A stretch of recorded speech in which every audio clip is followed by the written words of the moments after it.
Bonjour à tous et bienvenue sur Mosaïque Cristal.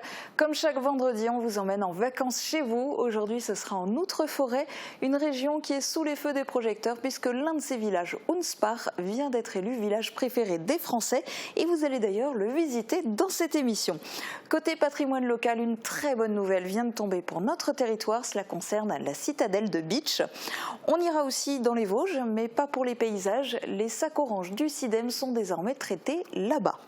Pour la petite info du jour, vous le connaissiez pour ses nombreux titres de champion de lutte. Alain Asli ajoute une nouvelle corde à son arc. Il vient de signer avec le SFC.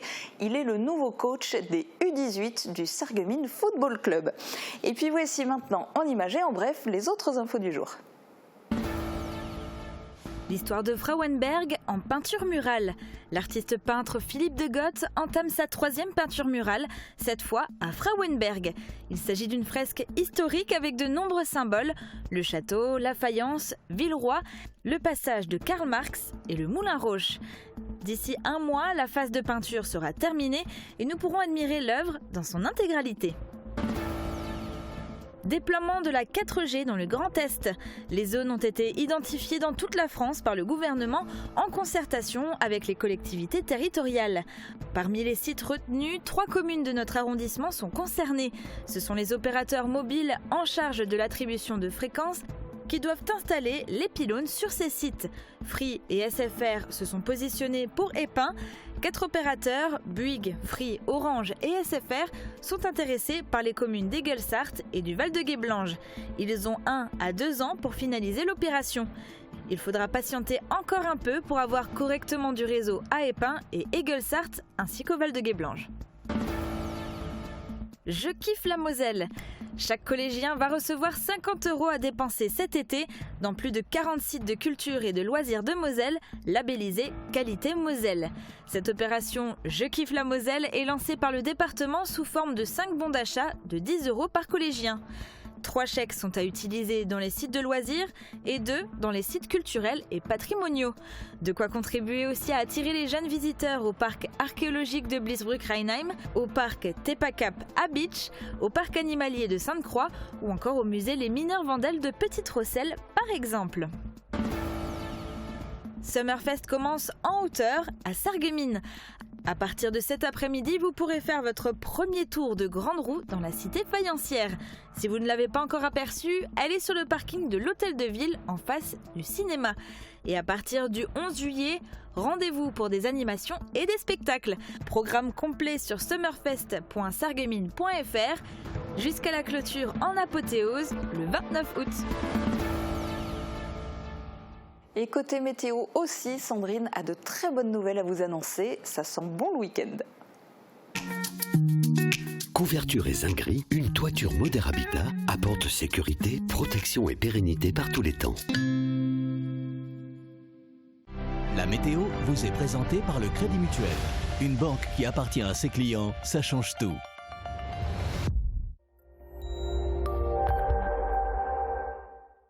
On va pouvoir passer un beau week-end sous le soleil. Demain, il sera présent tout au long de la journée.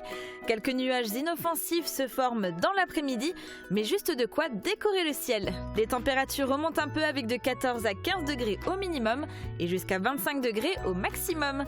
Demain, samedi 4 juillet, c'est la Saint-Florent et les jours se raccourcissent déjà. On perdra 1 minute de soleil, mais on pourra en profiter de 5h33 à 21h38. Je vous laisse avec Julia. Bonne fin de journée et très bon week-end à tous.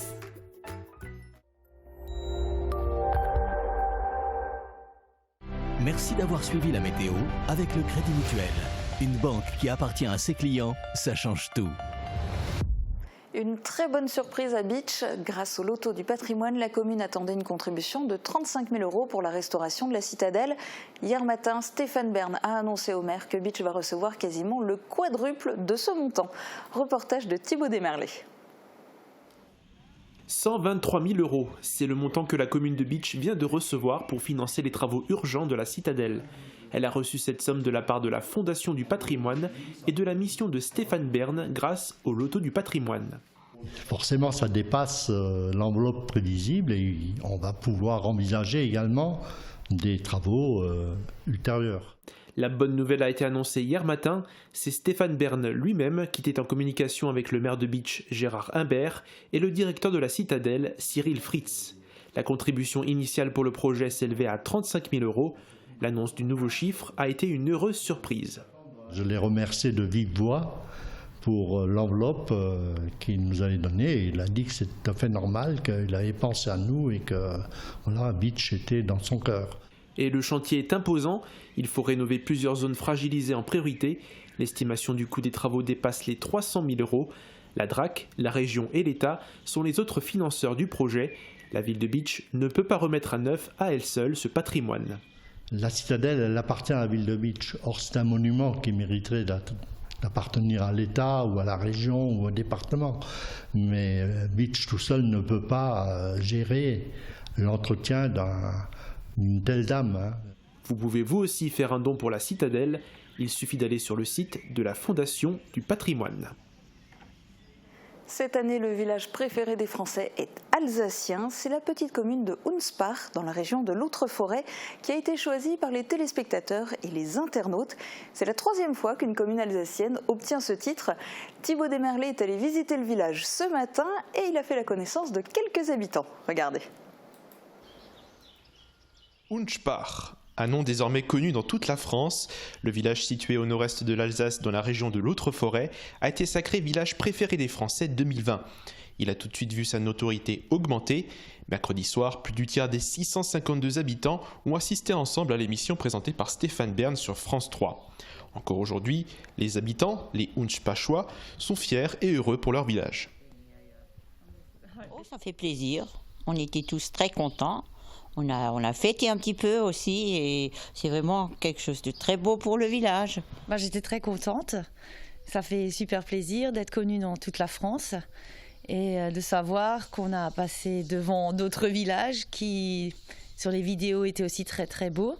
Donc c'est déjà très touchant. Déjà qu'on vient de Hunspach, je suis native de Hunspach. Et oui, ça fait plaisir. Ah bah oui, j'ai gueulé, j'ai encore un peu la voix cassée. J'ai cassé la voix. Non, l'ambiance elle était énorme. Vraiment, les gens sont heureux. C'est vraiment une récompense parce que on se donne de la peine pour garder le village. Vraiment, il est propre, tout est bien tenu. Les gens ils sont fiers de leur maison, de leur patrimoine. Nous, on est des passionnés d'histoire, on est des passionnés de mémoire et de notre identité. Qu'a-t-il de si particulier ? Eh bien, c'est un village typique et authentique. Le centre rassemble des maisons qui ont traversé les âges. L'architecture se détache des communes voisines. La signature la plus visible, ce sont les habitations blanches à colombage noir avec une particularité. Certaines vitres sont bombées. Mais ce n'est pas la seule caractéristique. Le village est aussi parsemé des incontournables géraniums. Plusieurs corps de ferme ont été construites et qui datent de plus de 2 siècles. Ici, les habitants, pour la majorité, nés au village, sont attachés aux traditions. Hunspach détient déjà le label des plus beaux villages de France et son cœur est classé monument historique. C'est donc fier et avec le sourire aux lèvres que les Hunspachois et les quelques commerces accueilleront les futurs visiteurs. Et pour nous parler plus en détail du village, la première adjointe au maire de Hunspach est au micro de Thibaut. Alors la nouvelle, le résultat est tombé mercredi soir, donc Hunspach est le nouveau village préféré des Français. Comment vous avez vécu ce résultat ? Alors c'était génial, inattendu, il faut le dire. On s'y attendait pas. On est tous heureux et fiers de ce nouveau titre à Hunspach. Donc les habitants, la municipalité, tous les bénévoles. Donc voilà, on essaye encore de digérer cette nouvelle. Ouais, merci. Qu'est-ce que ce titre va changer pour la commune ? Oui, changer pour notre commune. C'est vrai que nous sommes situés donc dans une région peut-être encore un peu méconnue de l'Alsace, notre Alsace verte. Et donc ça va peut-être pour Hunspach déjà faire connaître notre petit village déjà labellisé plus beau village de France et en même temps donc faire découvrir notre village, son patrimoine, sa richesse, sa culture, sa gastronomie, mais également à tout le territoire qui est vraiment magnifique. Donc je pense que c'est ça, notre récompense et notre devoir de transmettre, de faire découvrir notre région. Et dernière question, ce nouveau titre a du coup apporté pas mal de touristes ici. Est-ce que vous préférez plutôt la tranquillité pour les habitants ou l'afflux touristique ne vous dérange absolument pas ? Oui, c'est une question qu'on s'est posée aussi. Et en fin de compte, je pense qu'il faut qu'on reste serein, qu'on ne fasse pas du surfait. On veut rester authentique, on veut accueillir, rester nous-mêmes. Et en même temps, on serait heureux quand même de le faire partager à des visiteurs. Donc on va laisser venir. Je pense qu'on est tous encore assez clairs dans notre tête pour dire, voilà, il faut rester pieds sur terre et on va y arriver pour surtout les visiteurs, leur faire découvrir un Hunspar traditionnel avec des habitants, avec certaines tranquillités quand même, avec nos vergers, nos promenades autour de Hunspar. Ce sera, vous verrez, un moment idéal à passer à Hunspar. Et on retournera tout à l'heure en Outre-Forêt pour un nouveau numéro de notre émission estivale En vacances chez vous. Mais pour le moment, on va dans les Vosges, pas pour parler des paysages, mais pour parler économie, embauche, recyclage et déchets. Car en Moselle, c'en est fini du centre de tri de Sainte-Fontaine. Le CIDEM a décidé d'externaliser le traitement des sacs oranges, avec en ligne de mire une économie de fonctionnement d'1 million d'euros par an. Depuis mercredi, c'est le centre de tri de Chavelot, dans les Vosges, qui réceptionne et traite les déchets recyclables de 375 000 Mosellans. Pour ce jeune et moderne centre de tri, cela se traduit par 22 000 tonnes supplémentaires qui s'ajoutent aux 20 000 tonnes vosgiennes. Et c'est une aubaine assortie de la création d'une vingtaine de nouveaux postes. Reportage de nos confrères de Vie à Vosges. Inutile de régler votre télé, les sacs de tri sélectifs que vous voyez sont bien oranges. Nous sommes ici au centre de tri de Chavelot. C'est ici que sont déversés et triés les sacs jaunes des ménages vosgiens. Mais depuis ce mercredi 1er juillet, il y a donc aussi ces sacs oranges contenant les déchets collectés auprès de 375 000 Mosellans des arrondissements de Forbach, Saint-Avold et Sarreguemines. 22 000 tonnes de déchets recyclables qui ont donc certes un peu voyagé, mais c'est une bonne nouvelle pour l'emploi local. Sur le site, on est à peu près maintenant une quarantaine de personnes et on va renforcer les équipes, on va rajouter une vingtaine de personnes, entre 20 et 25 personnes. Opérationnel depuis octobre dernier, le centre de tri de Chavelot est selon ses dirigeants le plus grand et le plus moderne de France.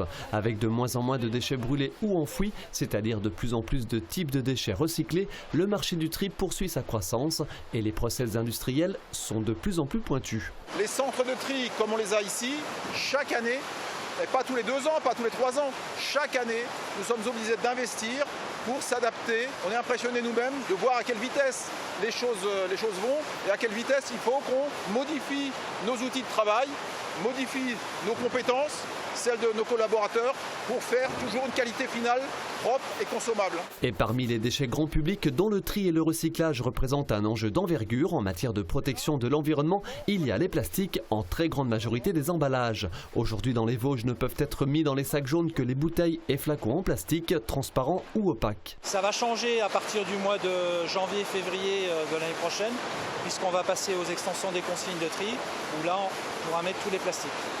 Mais pour l'instant, on ne le fait pas.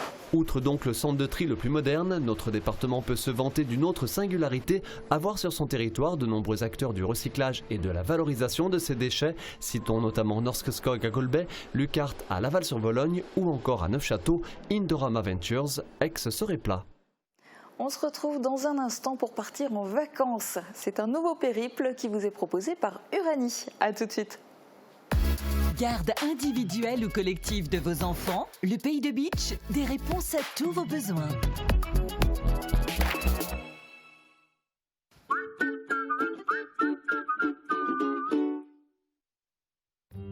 Pour un look chic et branché, rendez-vous chez Popeline, 12 rue Nationale à Sarreguemines. Le bien-être du corps s'exprime à la Villa Arola. Des expertes vous accueillent dans l'Institut de beauté ou le cabinet d'esthétique. Profitez d'un moment unique en solo ou en duo. Offrez un moment bien-être à vos proches grâce à nos chèques cadeaux. Bécher STP, le spécialiste de la protection solaire. Store personnalisable et pergola bioclimatique. Faites confiance à notre expertise et nos produits fabriqués sur mesure. Oubliez les contraintes d'installation, nous nous occupons de la pose. Et c'est la nouveauté. protégez-vous contre les coronavirus avec la bâche Agivir. Modulable et adaptable à tous les environnements, elle élimine naturellement le virus sans désinfection. Bécher, le savoir-faire de père en fils depuis 1933. Vous connaissez cette situation? Dans le doute, n'hésitez pas. Faites dépister votre audition. À la passion de l'audition, bénéficiez de l'accompagnement et de l'expertise de nos conseillers.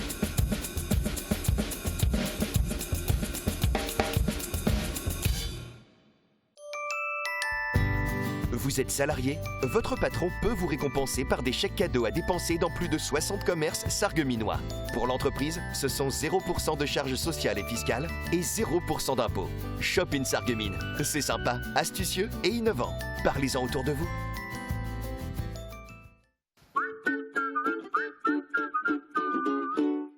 Chaque vendredi, Uranie vous emmène en vacances chez vous, ou tout près de chez vous. Aujourd'hui, elle vous propose une escapade en outre-forêt. Je vous laisse en s'accompagner en vous souhaitant un très bon week-end. À lundi dès midi sur Mosaïque Cristal.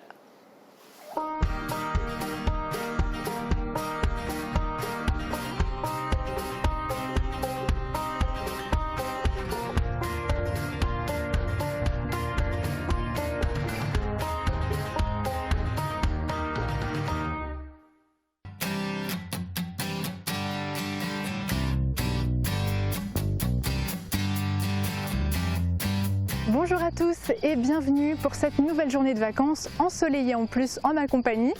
Alors aujourd'hui, je vous ai donné rendez-vous en Outre-Forêt. C'est une région qui est située à l'extrême nord de l'Alsace, à peu près 30 km de beach, on va dire par exemple. Alors il y a de quoi faire. Je vais vous montrer ce qu'il ne faut surtout pas louper. Randonnée, châteaux forts médiévaux, maisons à colombage. Et pour notre première destination, un indice, on l'appelle le nid d'aigle imprenable. C'est parti!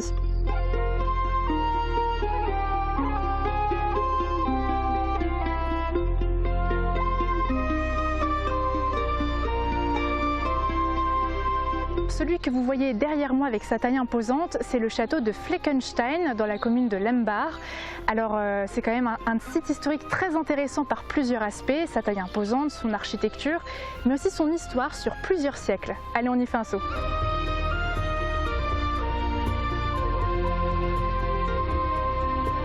On m'a donné les clés du château de Fleckenstein et je vais pouvoir ouvrir cette grande porte pour voir ce qui se cache derrière.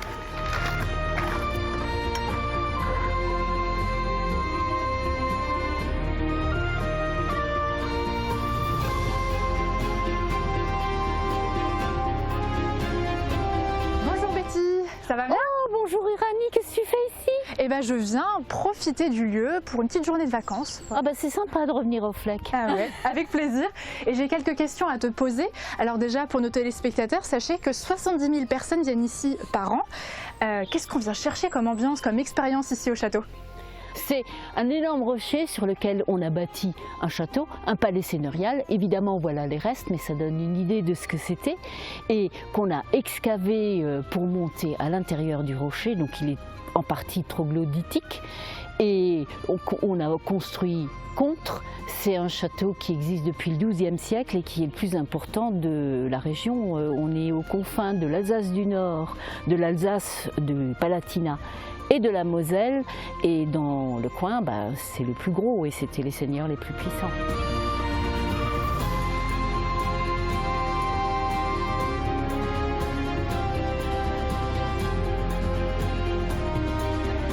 Comment on peut le visiter? Est-ce que c'est libre? Est-ce qu'il y a des visites guidées? On m'a dit qu'il y avait des choses un peu originales ici. Libre, oui, au sens où on va le visiter tout seul, on vous donne un document de visite à la billetterie. Qui dit billetterie dit qu'il faut passer un petit peu à la caisse, mais ça reste raisonnable, 4,50 pour un adulte. Donc ça, c'est la visite plus classique. Des visites guidées sont possibles, mais sur réservation.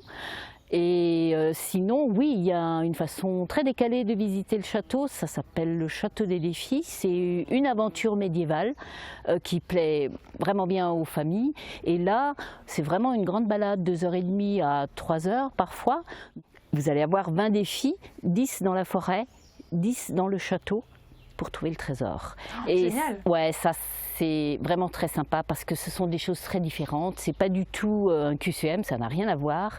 On s'investit, on bouge, on s'apprend. Ouais, tout à fait. Et tout le monde s'y met. Parce que les adultes, ils finissent assez rapidement à être pris par le jeu. Et ma foi, c'est pas les derniers à s'amuser. En tout cas, tu as dit défi. Moi, ça m'intéresse. Est-ce qu'on peut aller commencer ces petites énigmes? Mais bien sûr, on y va.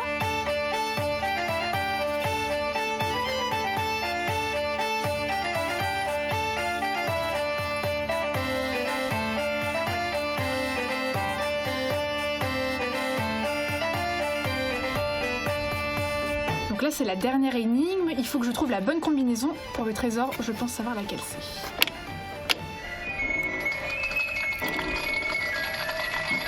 Je crois que j'ai trouvé. Ça y est, j'ai enfin trouvé le trésor, mais je vous en dis pas plus. Que vous soyez entre amis, en famille, en duo, n'hésitez pas, venez participer à l'aventure. Si vous avez terminé cette activité, je peux vous en proposer une deuxième. Sachez que autour de ce château, plusieurs randonnées sont possibles. Alors vous pouvez partir du château bien sûr, mais aussi d'autres points comme le Gimbalhof qui est un peu plus bas. Alors il y en a pour tous les goûts, il y en a pour tous les niveaux également. Nous on a décidé d'aller voir les châteaux qu'on a pu apercevoir tout en haut de celui-ci. Ça a l'air d'être assez exceptionnel.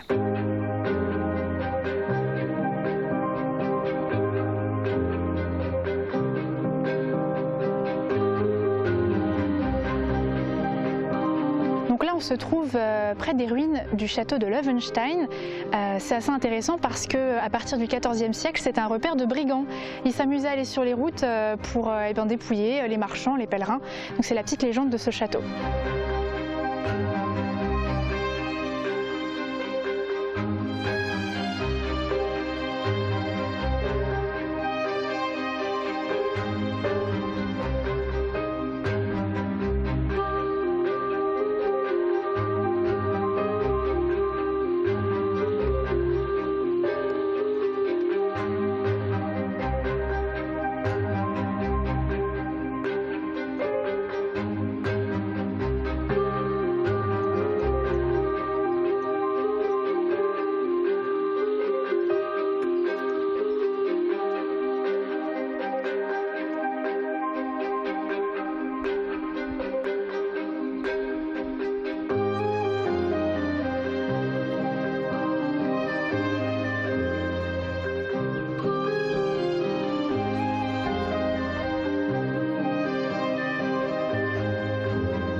Alors ça y est, on est à notre deuxième destination du jour, à Kutzenhausen, plus précisément à la maison rurale de Loutre-Forêt.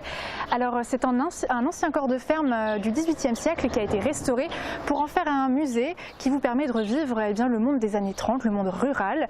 On y apprend les modes de vie, la vie de famille qui était très hiérarchisée, quoi d'autre encore, les méthodes de conservation de certains aliments, les métiers qu'il pouvait y avoir au sein de la ferme. En tout cas, c'est une liste qui n'est pas exhaustive parce qu'il y a énormément de choses à apprendre ici.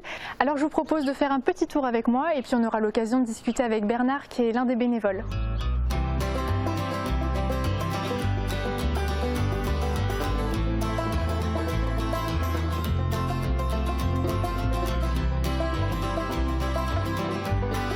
Bernard, bonjour. Bonjour.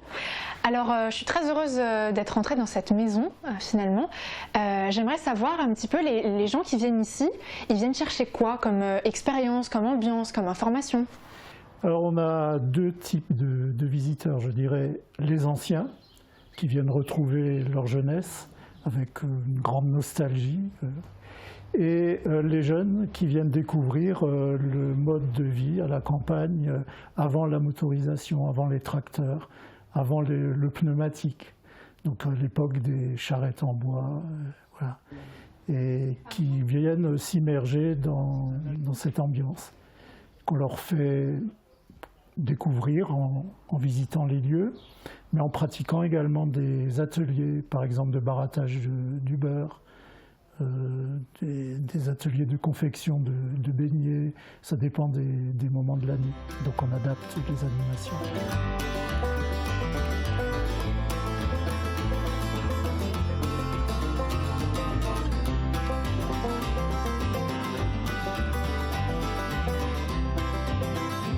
Alors j'imagine que c'est quand même un entretien constant et on en discutait un petit peu tout à l'heure.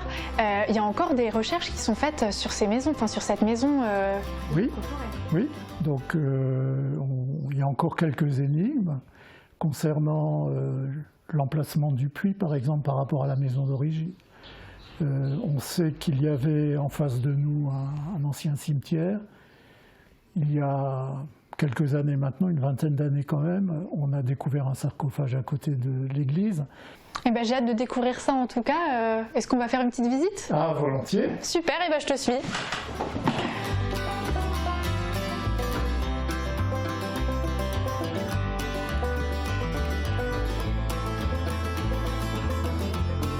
Bon Georges, tu veux pas me dire ce qu'il y a? T'as pas parlé de tout le repas? Bon, c'est pas grave, hein, je te laisse dans ton coin. J'ai envie de te dire que c'est terminé. Hein.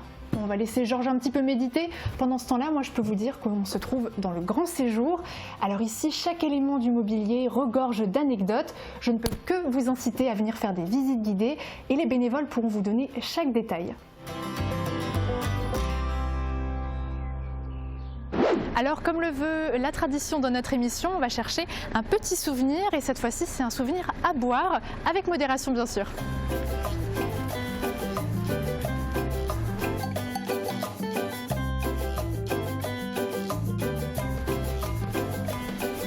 Je me suis arrêtée pour trouver une petite bouteille à prendre pour un souvenir de vacances, voilà, pour offrir. Qu'est-ce que vous avez à me conseiller de vraiment typique ici ? Donc, alors nos vins les plus typiques, on va dire que c'est l'Auxerrois et le Pinot Gris. C'est ce qu'on produit le plus et ce qu'on vend le plus aussi. Donc l'Auxerrois, c'est plutôt floral, c'est un peu plus passe-partout, c'est un peu notre vin de table. Et sinon, il y a le Pinot Gris, c'est un peu plus fruité, un peu plus de matière. On peut très bien boire en apéritif aussi. Donc voilà, donc c'est les deux produits phares, on va dire. Bah, je pense que je vais plus partir sur le Pinot Gris. Et avec ça, j'aimerais me faire un petit panier garni.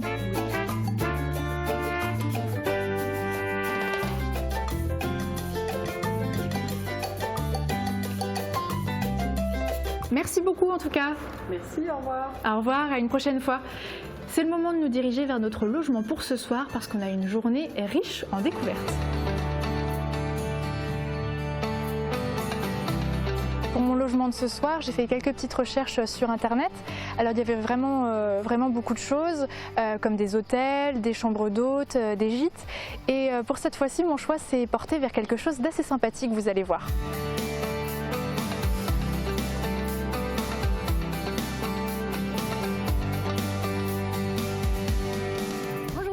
Bonjour Uranie. Alors on s'est eu au téléphone tout à l'heure, je voulais savoir si tu avais une chambre de disponible, est-ce que c'est le cas? J'en ai une et peut-être la plus jolie de toutes, je te montre. C'est gentil.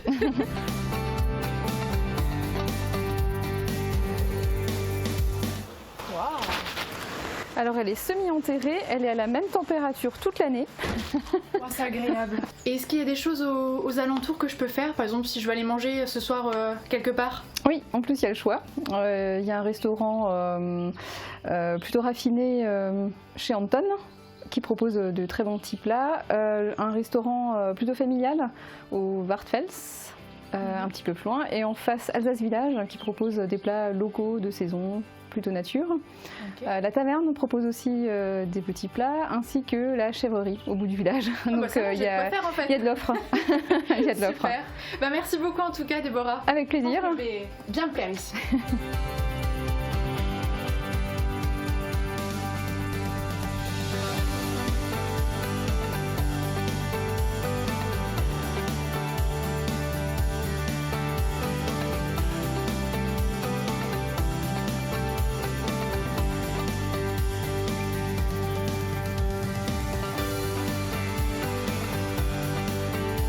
Alors, récap de la journée, on a fait de la randonnée, on a également fait des visites culturelles au château de Fleckenstein ainsi que dans la maison rurale de l'Outre-Forêt, des lieux qu'il ne faut vraiment pas manquer si vous allez sur le secteur parce que c'est rempli d'histoires, rempli d'anecdotes. En tout cas, on apprend énormément de choses, moi ça a été mon cas. Et en plus, on est dépaysé à seulement quelques kilomètres du Pays de Bitche, donc c'est pas rien. J'espère en tout cas que vous avez apprécié le voyage, j'ai plus qu'à vous dire à une prochaine destination.